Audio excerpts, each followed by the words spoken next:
प्रिय विद्यार्थियों, गायत्री कॉलेज सांचौर की ऑनलाइन क्लासेस में आपका स्वागत है। आज हम BSc BEd part first inorganic chemistry के अंदर नेक्स्ट जो टॉपिक है factor affecting of lattice energy, यानी जो जालक ऊर्जा है उसको कौन कौन से कारक प्रभावित करते हैं उसके बारे में डिस्कस करेंगे। इससे पहले लेक्चर में हमने जो लैटिस एनर्जी है, जालक ऊर्जा क्या होती है उसके बारे में डिस्कस किया था और उस जालक ऊर्जा का कैलकुलेशन जो गणना है वो किस प्रकार से की जाती है, जिसके अंतर्गत हमने दो अलग अलग मेथड, एक थ्योरेटिकल मेथड सैद्धांतिक विधि और दूसरा एक्सपेरिमेंटल मेथड यानी प्रायोगिक विधि के बारे में डिस्कस किया था। थ्योरेटिकल मेथड के अंदर मैंने एक इक्वेशन लिखी थी जिसमें जालक ऊर्जा की गणना बॉर्न लिंडे इक्वेशन साइंटिस्ट था, उन्होंने एक इक्वेशन दी थी जिसके बेस पर जालक ऊर्जा ज्ञात करते हैं। उसके लिए उन्होंने कहा था U equal to minus N E Z plus Z minus E square A upon 4 pi epsilon R into 1 minus 1 upon N. ये फॉर्मूला दिया था जिसके बेस पर हम जालक ऊर्जा का मान ज्ञात करते हैं। तो थ्योरेटिकल बॉर्न लिंडे इक्वेशन से हम इस इक्वेशन द्वारा लैटिस एनर्जी जो जालक ऊर्जा है उसका मान ज्ञात किया जाता है, जिसमें हमने कहा था कि एन ए यहाँ पर अवोगाद्रो नंबर है, जेड प्लस धनायन है उस पर आवेश, जेड माइनस जो ऋणायन है उस पर आवेश, ई स्क्वायर यहाँ पर इलेक्ट्रॉन चार्ज, ए यहाँ पर मॉड्यूलर कांस्टेंट होता है और 4 पाई एप्सिलॉन आर यहाँ पर दोनों आयनों के बीच की जो डिस्टेंस है, अंतरायनिक जो दूरी है, और 1 माइनस 1 अपॉन एन, यहाँ पर एन क्या था, बॉर्न एक्सपोनेंट था जिसकी वैल्यू इन आयन की इलेक्ट्रॉनिक कॉन्फ़िगरेशन होता है इस पर डिपेंड करती है। तो अब आज हम इस इक्वेशन के आधार पर जो जालक ऊर्जा होती है उसको कौन कौन से कारक प्रभावित करते हैं, तो उसमें पहला जो कारक है साइज ऑफ आयन, आयनों का आकार, जो आयनिक क्रिस्टल्स होता है उसमें आयनों का जो आकार होता है वो किस प्रकार से आप देख रहे हैं जालक ऊर्जा के अंदर को प्रभावित करता है। U equal to U is directly proportional 1 upon R plus plus R minus. It means जो जालक ऊर्जा है वो दो अलग अलग, एक धनायन की त्रिज्या और दूसरी ऋणायन की त्रिज्या, इन आयनों के आकार की इनवर्सली प्रोपोर्शनल होता है। दैट मीन्स जैसे जैसे आयनों का आकार बढ़ता जाता है जालक ऊर्जा का मान कम होता जाता है। जितना आयनों का आकार छोटा होगा जालक ऊर्जा का मान उतना ही अधिक होता है। क्योंकि जब आयन छोटे होंगे तो पास में होंगे, इंटर आयनिक जो डिस्टेंस होगी वो क्या हो जाएगी, कम होगी, और वो बॉन्ड भी कैसा होगा, स्ट्रांग होगा। इस कंडीशन में जालक ऊर्जा है उसकी वैल्यू क्या होगी, ज्यादा होगी। तो जैसे जैसे आयनों की बीच की दूरी कम होती जाती है या अंतर आयनिक दूरी कम होती है, वैसे वैसे जालक ऊर्जा का मान भी बढ़ता है। दूसरा कारक है यहाँ पर धनायन तथा ऋणायन पर आवेश, charge on cation and anion. दूसरा फैक्टर है चार्ज ऑन आयंस, आयनों पर आवेश। यहां पर आप देख रहे हैं कि जो जालक ऊर्जा होती है U is directly proportional Z plus Z minus, यानी जितना धनायन और ऋणायन पर आवेश अधिक होगा जालक ऊर्जा उतनी ही अधिक होगी, जितना आवेश कम होगा जालक ऊर्जा का मान भी कम होता है। अर्थात जो जालक ऊर्जा होती है आप देख रहे हैं इस फॉर्मूले के अकॉर्डिंग, वो धनायन और ऋणायन का जो आवेश होता है उसके डायरेक्टली प्रोपोर्शनल होती है, सीधे समानुपाती होती है। तो यहाँ पर मैं थ्योरेटिकल के रूप में लिख रहा हूं कि जालक ऊर्जा का मान आयनिक आवेश के गुणनफल के समानुपाती होता है। दैट मीन्स जैसे जैसे आयनों पर आवेश बढ़ता जाता है जालक ऊर्जा का मान भी बढ़ता जाता है। देखिए मैंने यहाँ पर लिख दिया है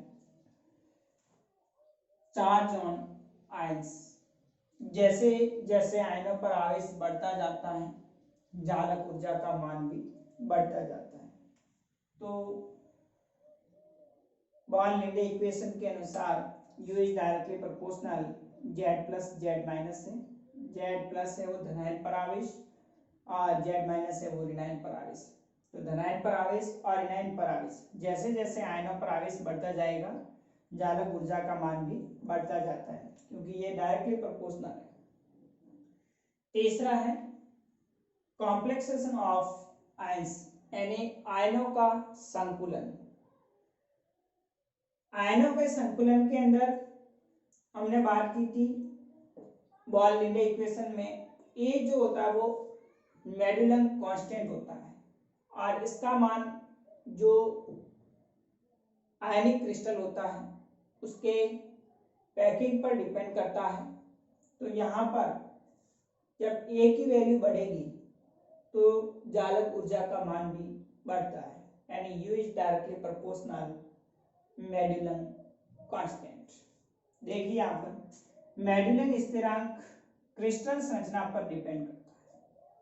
जो ए है मेडुलम कांस्टेंट वो किस पर डिपेंड करता है, जो क्रिस्टल संरचना होती है उस क्रिस्टल स्ट्रक्चर पर डिपेंड करता है, तथा कोऑर्डिनेशन नंबर जो समन्वय संख्या होती है उसमें वृद्धि के साथ साथ मेडुलम स्थिरांक का मान भी बढ़ता जाता है, जिससे जालक ऊर्जा में वृद्धि होती है। अतः NaCl की जालक ऊर्जा CaCl से अधिक होती है। यानी जो मेडुलम कांस्टेंट है ये डिपेंड करता है क्रिस्टल स्ट्रक्चर पर, और उस क्रिस्टल स्ट्रक्चर के अंदर कोऑर्डिनेशन नंबर बढ़ने के साथ साथ में ए की वैल्यू बढ़ती है और ए वैल्यू बढ़ने के साथ जालक ऊर्जा का मान भी बढ़ता है। अगर ए की वैल्यू कम होगी तो जालक ऊर्जा भी कम होगी, ए की वैल्यू ज्यादा होगी तो जालक ऊर्जा का मान भी ज्यादा होता है। चौथा कारक है इलेक्ट्रॉनिक कॉन्फ़िगरेशन ऑफ आयंस। जो आयनिक क्रिस्टल है उसके अंदर आयनों का इलेक्ट्रॉनिक कॉन्फ़िगरेशन, इलेक्ट्रॉनिक विन्यास जो होता है उस पर भी जालक ऊर्जा का मान डिपेंड करता है। तो U is directly proportional N, यहाँ पे U is directly proportional 1 minus 1 upon N। यहाँ पर हमने बात की थी N क्या है, बॉर्न कांस्टेंट होता है, बॉर्न घातांक है, एक्सपोनेंट है, बॉन्ड एक्सपोनेंट है जो किस पर डिपेंड करता है, उस आयनों के इलेक्ट्रॉनिक विन्यास पर डिपेंड करता है। तो बॉन्ड घातांक n का मान इलेक्ट्रॉनिक विन्यास पर निर्भर करता है। आयनों का इलेक्ट्रॉनिक विन्यास बढ़ने के साथ n की वैल्यू में भी क्या होगी, वृद्धि होती है, जिससे जालक ऊर्जा का मान भी बढ़ता है। तो U is directly proportional n। Bond घातांक के मान में वृद्धि के साथ में जालक ऊर्जा के मान में भी वृद्धि होती है। तो इस प्रकार से अगर एग्जाम में सवाल पूछा जाता है कि जालक ऊर्जा क्या है और उसको कौन कौन से कारक प्रभावित करते हैं, तो इसमें 4 कारक हैं, 4 फैक्टर्स हैं। पहला साइज ऑफ आयंस यानी आयनों का आकार, जो कि लैटिस एनर्जी जो U होते हैं उसके इनवर्सली प्रोपोर्शनल होता है। जैसे जैसे आयनों का आकार छोटा होता जाएगा उनके बीच अंतरायनिक दूरी कम होती जाती है, जिससे आयनों के बीच प्रबल बल उपस्थित रहता है जो जालक ऊर्जा में वृद्धि करता है। चार्ज ऑन आयंस यानी कि आयनों पर आवेश, जैसे जैसे आयनों पर आवेश बढ़ता जाएगा जालक ऊर्जा का मान भी बढ़ता है। यानी जालक ऊर्जा होती है वो उस आयनिक क्रिस्टल के आयनों पर जो आवेश होता है उसके डायरेक्टली प्रोपोर्शनल होती है। संकुलन देखें आयनों का, तो संकुलन होता है उसकी वैल्यू मेडलिन कांस्टेंट होता है, उस पर डिपेंड करती है ए पर। मेडलिन कांस्टेंट है वो कोऑर्डिनेशन डिपेंड पर करता है। कोऑर्डिनेशन जो नंबर है, समन्वय संख्या, कोऑर्डिनेशन नंबर बढ़ने के साथ साथ में ए की वैल्यू बढ़ती है और ए की वैल्यू बढ़ने पर जालक ऊर्जा का मान भी बढ़ता है। और इलेक्ट्रॉनिक कॉन्फ़िगरेशन ऑफ आयंस, उस आयनिक क्रिस्टल में जो आयन है उसके इलेक्ट्रॉनिक विन्यास बढ़ने के साथ साथ में जालक ऊर्जा का मान भी बढ़ता है, क्योंकि यहाँ पर जो n है यानी जो बॉन्ड एक्सपोनेंट की वैल्यू होती है वो उस आयनिक क्रिस्टल में आयनों के इलेक्ट्रॉनिक कॉन्फ़िगरेशन पर डिपेंड करती है। तो इलेक्ट्रॉनिक कॉन्फ़िगरेशन बढ़ने के साथ n की वैल्यू में वृद्धि होगी और n की वैल्यू वृद्धि होने पर जालक ऊर्जा का मान भी बढ़ेगा। तो ये 4 कारक है, size of ions, charge on ions, complexion of ions and electronic configuration of ion. आयनों का आकार, आयनों पर आवेश, आयनों का संकुलन और आयनों की इलेक्ट्रॉनिक विन्यास। अब हम आगे बात करें तो जालक ऊर्जा और आयनिक जो क्रिस्टल्स होते हैं उनके बीच में क्या रिलेशन है, किस प्रकार से आयनिक जो क्रिस्टल्स होते हैं वो जालक ऊर्जा से संबंधित होते हैं। नेक्स्ट देखिए, लैटिस एनर्जी और आयनिक क्रिस्टल्स किस प्रकार से एक दूसरे से कोरिलेट होते हैं। इसमें पहला है आयनिक क्रिस्टलों का स्थायित्व, स्टेबिलिटी ऑफ आयनिक क्रिस्टल्स। किसी आयनिक क्रिस्टल के लिए जालक ऊर्जा का उच्च मान इसके विपरीत आयनिक क्रिस्टल के बीच एक प्रबल आकर्षण बल को व्यक्त करता है। यानी कोई भी आयनिक क्रिस्टल होगा, उस आयनिक क्रिस्टल की जो जालक ऊर्जा का मान अगर हाई है, उच्च है, तो उसके विपरीत जो आयनिक क्रिस्टल होगा उसके बीच प्रबल आकर्षण बल है उसको व्यक्त करता है। दैट मीन्स जितना ज्यादा जालक ऊर्जा का मान होगा उस आयनिक क्रिस्टल में उतना ही ज्यादा प्रबल आकर्षण बल आयनों के बीच में उपस्थित रहता है। इससे आयनिक क्रिस्टल का स्थायित्व होता वो क्या होता है, बढ़ता है। और स्थायित्व बढ़ेगा तो जालक ऊर्जा का मान कम होने पर क्रिस्टल का स्थायित्व क्या हो जाता है, कम हो जाता है। यानी जो आयनिक क्रिस्टल है उसकी स्टेबिलिटी जालक ऊर्जा पर डिपेंड करती है। यदि जालक ऊर्जा का मान ज्यादा है, दैट मीन्स उसके बीच में आयनिक आकर्षण बल ज्यादा होगा, वो आयनिक क्रिस्टल ज्यादा स्टेबल होगा। अगर जिस आयनिक क्रिस्टल में चालक ऊर्जा का मान कम होगा तो उनके आयनों के बीच में आकर्षण बल होगा वो वीक होता है और वो क्रिस्टल कैसे होते हैं, कम स्टेबल होते हैं, कम स्थायी होते हैं।